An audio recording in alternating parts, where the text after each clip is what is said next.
Umawit ang sangkatauhan, purihin ang Panginoon.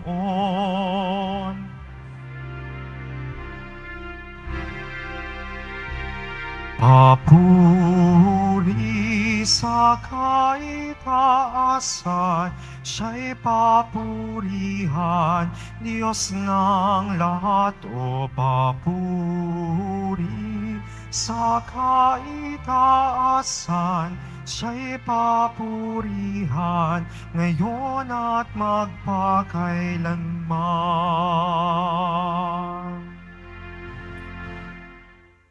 Sa ngalan ng Ama, at ng Anak, at ng Espiritu Santo. Amen. Ang pagpapala ng Panginoong Hesukristo, ang pag-ibig ng Diyos Ama, at ang pakikipagkaisa ng Espiritu Santo, naway sumainyong lahat. At sumayo rin. Mga kapatid, tinipon tayo bilang kaanib ng angka ng Diyos. Kaya dumulog tayo sa maoing Panginoon na nagpapatawad ng lubos. Sinugong tagapagpagaling sa mga nagsisisi, Panginoon, kaawaan mo kami. Panginoon, kaawaan mo kami. Dumating na tagapag-anyayang mga makasalanay magsisi, Kristo, kaawaan mo kami. Kristo, kaawaan mo kami. Nakaluklok ka sa kanan ng Diyos Ama para ipamagitan kami. Panginoon, kaawaan mo kami. Panginoon, kaawaan mo kami. Kaawaan tayo na makapangyarihang Diyos, patawarin tayo sa ating mga kasalanan at patnubayan tayo sa buhay na walang hanggan. Amen. Manalangin tayo. Ama naming makapangyarihan, si San Bernabeng Puspos ng Espiritu Santo at pananampalatayang matibay, ay sinabi mong ibukod upang gampanan ang pag-akit sa mga bansa. Ang mabuting balita na masigasig niyang inilahad ay patuloy nawang maipahayag at totohanang matupad. Sa pamamagitan ni Hesukristo, kasama ng Espiritu Santo, magpasawalang hanggan. Amen. Magsiupo po ang lahat. Pagbasa mula sa mga gawa ng mga apostol. Noong mga araw na iyon, maraming naniwala at nanalig sa Panginoon. Nabalitaan ito ng simbahan sa Jerusalem, kaya sinugo nila sa Antioquia si Bernabe. Nang dumating siya roon at nakita ang pagpapala ng Diyos sa kanila, sila'y nagalak at pinagpayuhan silang lahat na manatiling tapat sa Panginoon. Mabuting tao si Bernabe, puspos ng Espiritu Santo, at matibay ang pananampalataya, kaya marami siyang nadala sa Panginoon. Nagpunta si Bernabe sa Tarso upang hanapin si Saulo, at ng kanyang matagpuan ay isinama sa Antioquia. 1 taong singkad silang nanatili roong kasakasama ng simbahan at nagturo sa maraming tao. At doon sa Antioquia, unang tinawag na Kristiyano ang mga alagad. May mga propeta at mga guro sa simbahan sa Antioquia. Kabilang dito sina Bernabe, Simeon na tinaguriang Negro, Lucio na taga Cirene, Saulo at Manaen, kababata ng tetrarkang si Herodes. Samantalang sila'y nag-aayuno at sumasamba sa Panginoon, sinabi sa kanila ng Espiritu Santo, "Ibukod ninyo sina Bernabe at Saulo, sila'y hinirang ko para sa tanging gawaing inilaan ko sa kanila." Pagkatapos nilang mag-ayuno at manalangin, ipinatong nila sa dalawa ang kanilang mga kamay at sila'y pinayaon. Ang salita ng Diyos. Salamat sa Diyos. Panginoong nagliligtas sa tanang bansay nahayag. Panginoong nagliligtas sa tanang bansay na hayag. Umawit ng bagong awit at sa poon ay ialay, pagkat yaong ginawa niya ay kahangahangang tunay. Sa sariling lakas niya at taglay na kabanalan, walang hirap na natamo, yaong hangad na tagumpay. Panginoong nagliligtas sa tanang bansay na hayag. Ang tagumpay niyang ito'y siya na rin ang naghayag. Sa harap ng mga bansay, nahayag ang pagliligtas. Ang pangako sa Israel, lubos niyang tinutupad. Panginoong nagliligtas sa tanang bansay na hayag. Tapat siya sa kanila at ang pag-ibig ay wagas. Ang tagumpay ng ating Diyos kahit saan ay namalas. Magkaingay na may galak, yaong lahat sa daigdig. Ang poon ay buong galak, napurihin sa pag-awit. Panginoong nagliligtas sa tanang bansay na hayag. Sa saliw ng mga lira, iparinig yaong tugtog, at ang poon ay purihin ng tugtuging maalindog. Tugtugin din ang trompeta, nakasaliw ang tambuli, magkaingay sa harapan ng poon na ating hari. Panginoong nagliligtas sa tanang bansay na hayag. Magsitayo po ang lahat.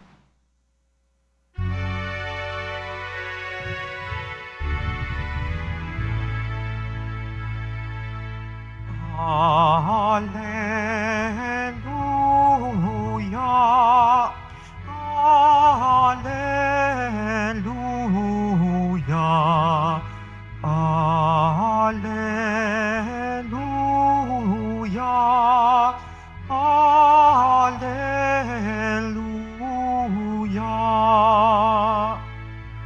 Humayo't magturo kayo,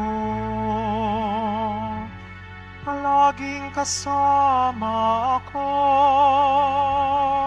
hanggang sa wakas ng mundo. Alleluia,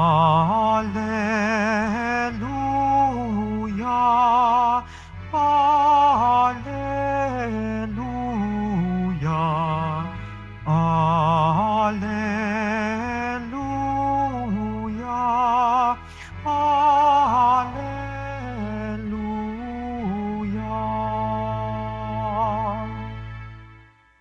Sumainyo ang Panginoon. At sumaiyo rin. Ang mabuting balita ng Panginoon ayon kay San Mateo.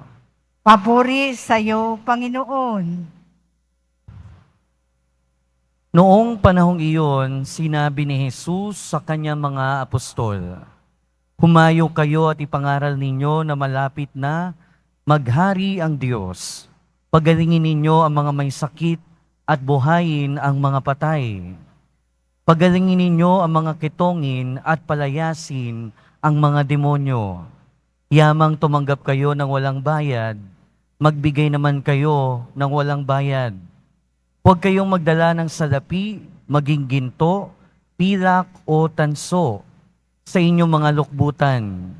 Huwag din kayong magdala ng supot sa inyong paglalakbay, ni bihisan, pampalit na panyapak o tungkod, sapagkat ang manggagawa ay may karapatan sa kanyang ikabubuhay.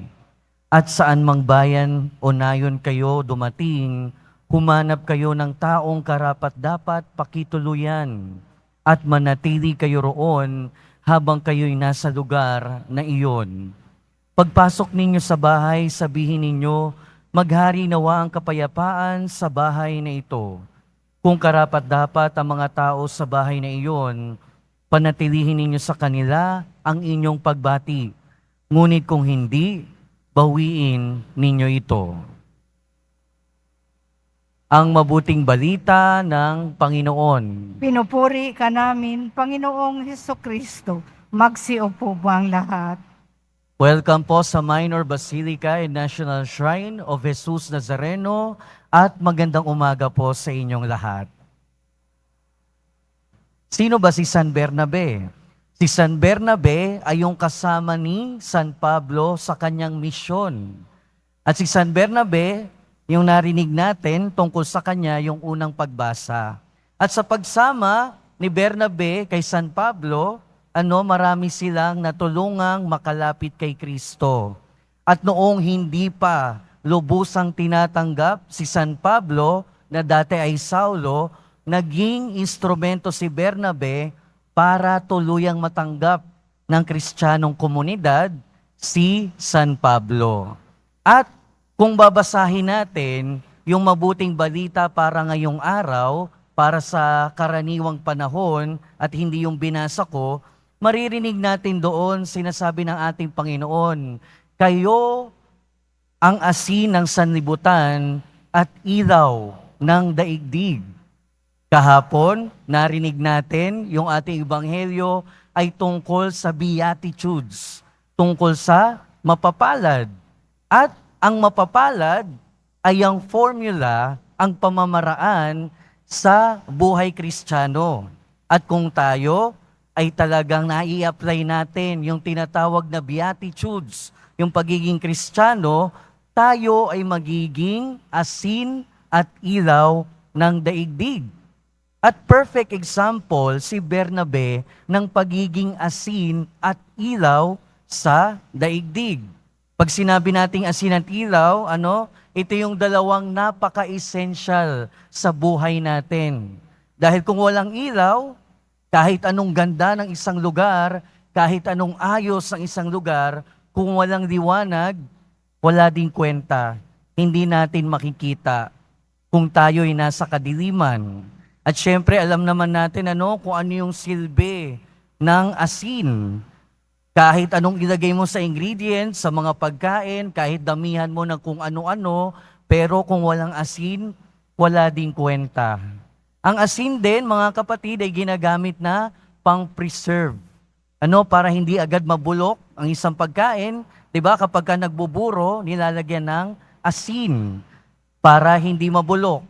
Minsan din, lalo na noong unang panahon, ginagamit ang asin para sa pagpapagaling. Meaning, maraming bagay na gamit ang asin. At tayo mga Kristiyano ay inihahalin tulad ng ating Panginoon sa asin.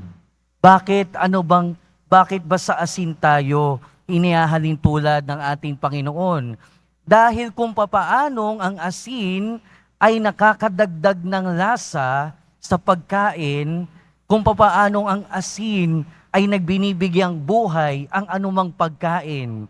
Ganon din naman, tayo bilang Kristiyano ay tinatawag na magbigay ng buhay, magbigay ng sigla sa ating kapwa. Kaya kung titingnan natin yung buhay natin, kung nasaan man tayo, nasa bahay o nasa trabaho, tignan natin, pag nandyan ba tayo, nabubuhayan yung mga kasama natin? Pag nandyan ba tayo, nabubuhayan yung nasa paligid natin? O baka naman lalong natatamlayan? O baka naman lalong nawawalan ng buhay? In the same way, mga kapatid, kapag ka ang isang Kristiyano na nabubuhay bilang tunay na Kristiyano, hindi na natin kailangang ipangalandakan na tayo'y Kristiyano. Hindi na natin kailangang iprofess na tayo ay sumasampalataya sa ating Panginoon. Dahil kung tayo ay tunay na Kristiyano, ang ating pananampalataya at pagmamahal sa Diyos ay kusang lalabas sa ating buhay. Kusang makikita sa ating buhay. At pag nakita sa ating buhay ang pagiging Kristiyano, kusa tayong magliliwanag. Tayo'y magiging katulad ng sinasabi ng ating Panginoon na magiging ilaw ng daigdig. Asin at ilaw. At ang pagiging asin at ilaw natin ay magiging bunga lamang ng ating tunay na pananampalataya at pagmamahal sa Diyos. At ngayon, binibigyan tayo ng halimbawa ng buhay ni Bernabe. Maraming nagbago noong si Bernabe ay naging Kristiyano. Iniwan niya ang pagiging Hudyo at pumunta siya sa mga Hintil para ipahayag ang tungkol sa ating Panginoong Jesucristo. Pero nang dahil sa kanyang pagiging asin at ilaw sa mga Hentil, marami ang naging Kristiyano. Maraming nabago ang buhay. Ganon din naman, ito ang panawagan sa atin mga kapatid.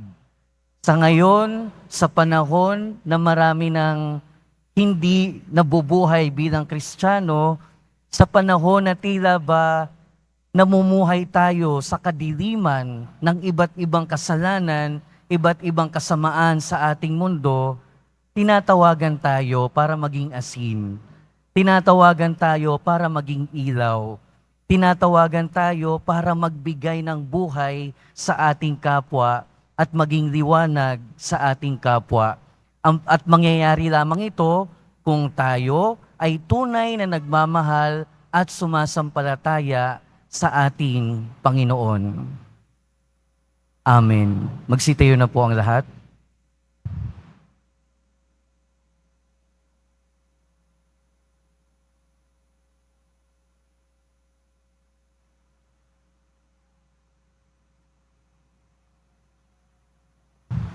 Minamahal kong mga kapatid, manalangin tayo sa Diyos Ama na nagnanais na ang lahat ng tao ay maligtas at makabatid ng katotohanan. Sa bawat panalangin ng ating itutugon, maghari ka nawa sa amin, O Panginoon. Maghari ka nawa sa amin, O Panginoon. Ang Santo Papa, mga obispo at mga pari, naway patnubayan ng banal na Espiritu sa pagtataguyod ng layunin ng misyon. Manalangin tayo. Maghari ka nawa sa amin, O Panginoon. Ang mga misyonero, naway maipahayag si Kristo sa mundo sa pamamagitan ng kanilang paglilingkod na may kababaang loob na hindi nababatay sa kanilang kapangyarihan o kabantugan. Manalangin tayo. Maghari ka nawa sa amin, O Panginoon. Ang mga laikong mananampalataya, naway mapukaw ang kalooban sa pag-ibig sa Diyos at sa kapwa para sila ay makipagtulungan ng pangmisyong gawain ng simbahan. Manalangin tayo. Maghari ka nawa sa amin, O Panginoon. Ang mga Kristiyano, naway makaunawa sa kanilang pananagutan, palaganapin ang mabuting balita ng kaligtasan sa lahat ng tao.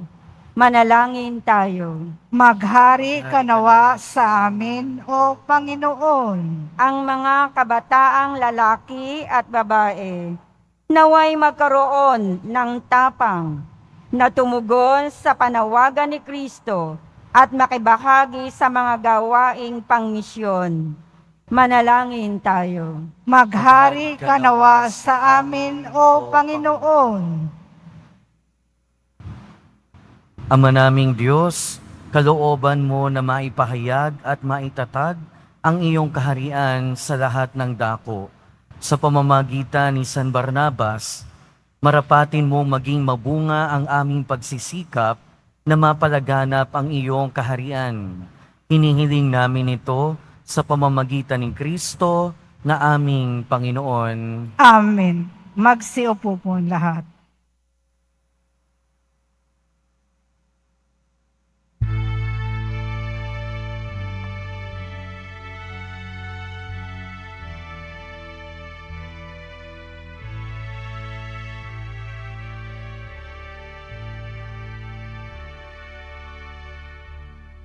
Aming alay sa iyo, Panginoon.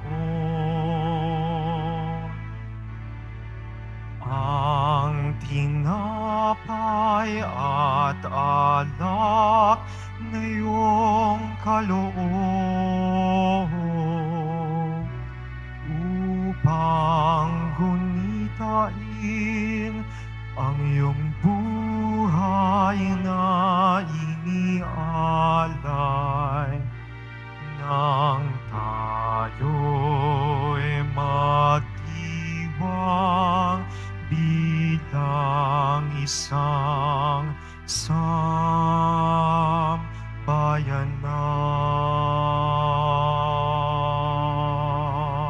Magsitayo po ang lahat. Manalangin kayo mga kapatid upang ang paghahain natin ay kalugdan ng Diyos amang makapangyarihan. Tanggapin nawa ng Panginoon itong paghahain sa iyong mga kamay sa kapurihan niya at karangalan sa ating kapakinabangan at sa buong sambayanan niyang banal. Ama naming lumikha, ang aming mga alay ay gawin mong banal sa iyong pagbabasbas at magpaalab nawa sa ningas ng iyong pag-ibig sa aming lahat, sapagkat ito rin ang nagbunsod kay San Bernabe para ihatid sa mga bansa ang liwanag ng mabuting balita sa pamamagitan ni Hesukristo kasama ng Espiritu Santo, magpasawalang hanggan. Amen. Sumainyo ang Panginoon. At sumaiyo rin. Itaas sa Diyos ang inyong puso at diwa. Itinaas na namin sa Panginoon. Pasalamatan natin ang Panginoong ating Diyos. Marapat na siya ay pasalamatan. Ama naming makapangyarihan, tunay ngang marapat na ikaw ay aming pasalamatan. Sa pamamagitan ni Jesucristo na aming Panginoon, itinatag niya ang iyong simbahan at ang mga apostol ay saligat katuwang sa pagpapanatili ng iyong pagmamahal na di magwawakas kahit kailan. Kaming sambayanan mo dito sa daigdig ay katibayan ng pamumuhay sa langit. Kaming naririto ang tagapagpahiwatig sa pagkakaisa ng tanan sa iyong pag-ibig. Kaya kaysa ng mga anghel na nagsisiawit ng papuri sa iyo nang walang humpay sa kalangitan, kami nagbubunyi sa iyong kadakilaan.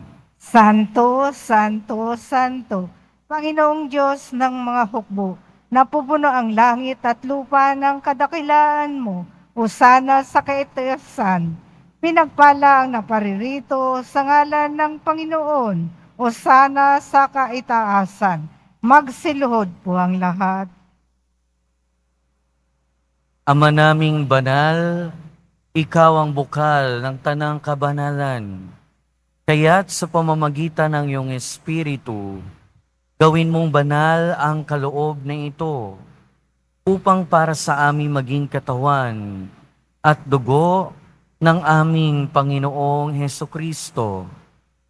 Bago niya pinagtiis ang kusang loob na maging handog, hinawakan niya ang tinapay, pinasalamatan kanya.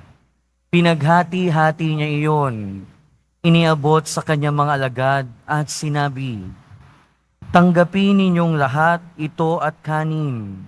Ito ang aking katawan na ihahandog para sa inyo."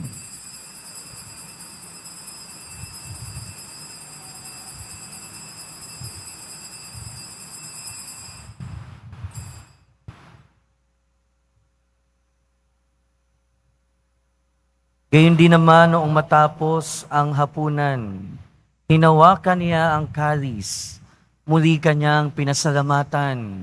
Iniabot niya ang kalis sa kanyang mga alagad at sinabi, "Tanggapin ninyong lahat ito at inumin. Ito ang kalis ng aking dugo, ng bago at walang hanggang tipan. Ang aking dugo na ibubuhos para sa inyo at para sa lahat, sa kapagpapatawad ng mga kasalanan.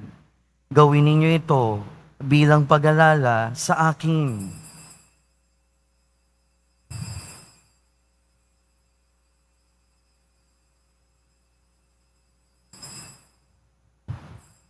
Magsitayo po ang lahat.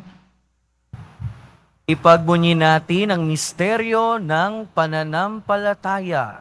Si Kristo'y namatay, si Kristo'y nabuhay, si Kristo'y babalik sa wakas ng panahon. Ama, ginagawa namin ngayon ang pag-alala sa pagkamatay at muling pagkabuhay ng iyong anak. Kaya tiniaalay namin sa iyo ang tinapay na nagbibigay buhay at ang kalis na nagkakaloob ng kaligtasan. Kami nagpapasalamat dahil kami iyong minarapat na tumayo sa harap mo para maglingkod sa iyo. Isinasamo namin kaming magsasalo-salo sa katawan at dugo ni Kristo ay mabuklod sa pagkakaisa sa pamamagitan ng Espiritu Santo. Ama, lingapin mo ang iyong simbahang laganap sa buong daigdig. Puspusin mo kami sa pag-ibig kay San Francisco na aming Santo Papa at ni Jose na aming obispo at ng Tanang Kaparian. Alalahanin mo rin ang mga kapatid naming nahimlay nang may pag-asang sila'y muling mabubuhay, gayon din ang lahat ng mga pumanaw. Kaawaan mo sila at patuloyin sa iyong kaliwanagan. Kaawaan mo at pagindapating kaming lahat na makasalo sa iyong buhay na walang wakas. Kaysa ng mahal na Birheng Maria na Ina ng Diyos, ng kabiyak ng kanyang puso si San Jose, kaysa ng mga apostol ni San Bernabe, San Juan Bautista, at ng lahat ng mga banal na namuhay dito sa daigdig ng kalugod-lugod sa iyo. May pagdiwang nawa namin ang pagpupuri sa ikararangal mo sa pamamagitan ng iyong anak na aming Panginoong Heso Kristo.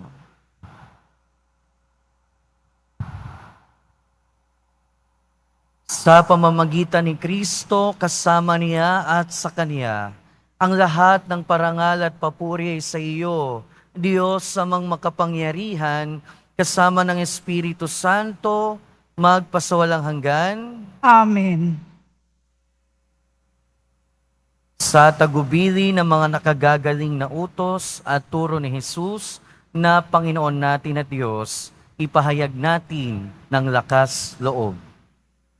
Ama namin, sumasalangit ka, sambahin ang ngalan mo, mapasa amin ang kaharian mo, sundin ang loob mo dito sa lupa para ng sa langit. Bigyan mo kami ngayon ng aming kakanin sa araw-araw, at patawarin mo kami sa aming mga sala, para ng pagpapatawad namin sa nagkakasala sa amin, at huwag mo kaming ipahintulot sa tukso, at iadya mo kami sa lahat ng masama. Hinihiling namin kami adya sa lahat ng masama, pagkalooban ng kapayapaan araw-araw, iligtas sa kasalanan at ilayo sa lahat ng kapahamakan.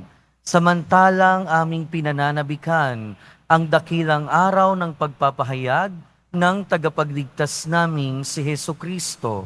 Sapagkat iyo ang kaharian at ang kapangyarihan at ang kapurihan magpakailanman. Amen.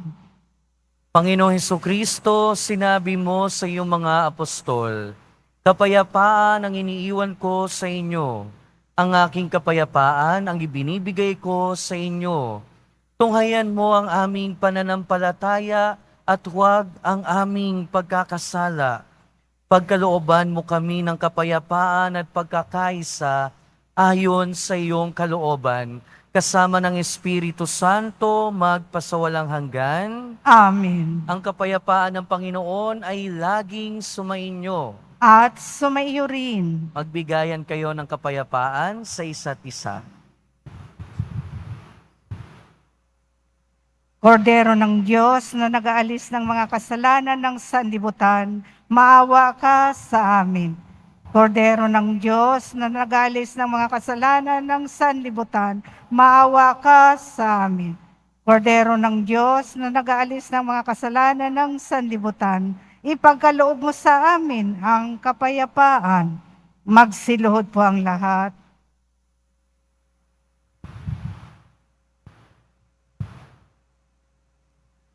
Ito ang kordero ng Diyos. Ito ang nag-aalis ng kasalanan ng sanlibutan.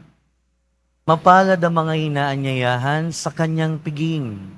Panginoon, hindi ako karapat-dapat na magpatuloy sa iyo, ngunit sa isang salita mo lamang ay gagaling na ako.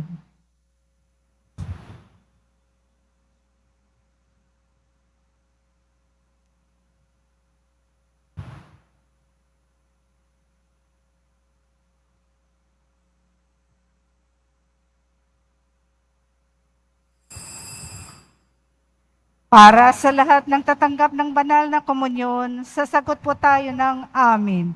Pagkasabi ng pari o ng lay minister ng katawan ni Kristo at isubo agad sa bibig bago umalis sa harapan ng pari o lay minister. Sumunod po tayo.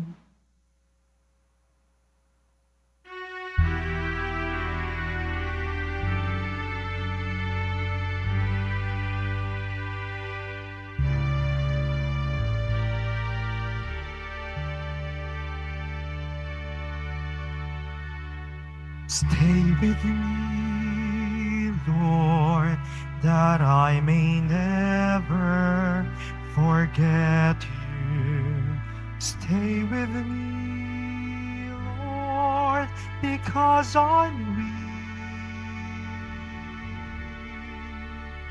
Stay with me, Lord, for you are my life. Stay with me, Lord, for you are my light. Oh, how I need you, my Jesus, in this night of exile. Stay with me, my Jesus, in the breaking of the bread, the light which disperses all darkness, the force that sustains me in the unique joy of my heart. Stay with me, Lord, to show me your will. Stay with me, Lord, that I may hear your voice and follow you. Stay with me, Lord, for I desire to love you.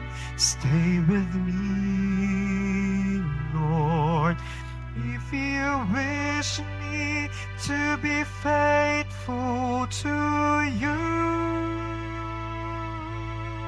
Oh, how I need you, my Jesus, in this night of exile. Stay with me, my Jesus, in the breaking of the bread, the light which disperses all darkness, the force that sustains me, the unique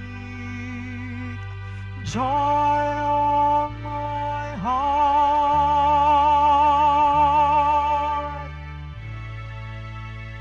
Oh, how I need you, my Jesus, in this night of exile. Stay with me, my Jesus, in the breaking of the bread, the light which disperses all darkness, the force that sustains me, the unique joy of my heart.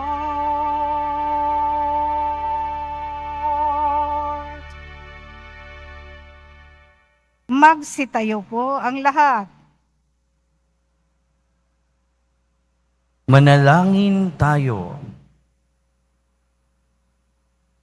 Ama naming mapagmahal, kaming tumanggap sa banal na pakikinabang ay nakikiusap sa iyo na ang aming pinagsaluhan sa paggunita sa Apostol San Bernabe ay maganap ng hayagan sa aming buhay sa pamamagitan ni Jesucristo kasama ng Espiritu Santo, magpasawalang hanggan. Amen. Sumainyo ang Panginoon. At sumaiyo rin. Mahal na poong Jesus Nazareno, inihayag mo sa pamamagitan ng krus ang walang maliw na pag-ibig ng Diyos sa sangkatauhan. Pakinggan mo ang kahilingan ng iyong angkan na nagsusumamo sa iyo. Makamtanawa nila ang iyong katugunan at tanggapin ang kasagutan na may utang na loob na tinatanaw. Basbasan din po ninyo ang mga daladala nilang mga imahen at dasalan. Sa pamamagitan ng bendisyon na ito, naway maalala nila ang mga pangako nila noong sa binyag, na ikaw ang kanilang iibigin at paglilingkuran bilang Panginoon, magpasawalang hanggan. Amen. At pagpalain kayo ng makapangyarihan at mapagmahal na Diyos, ng Ama at ng Anak at ng Espiritu Santo. Amen. Tapos na ang ating misa, humayo kayong taglay ang kapayapaan at pag-ibig ng poong Jesus Nazareno. Salamat sa Diyos.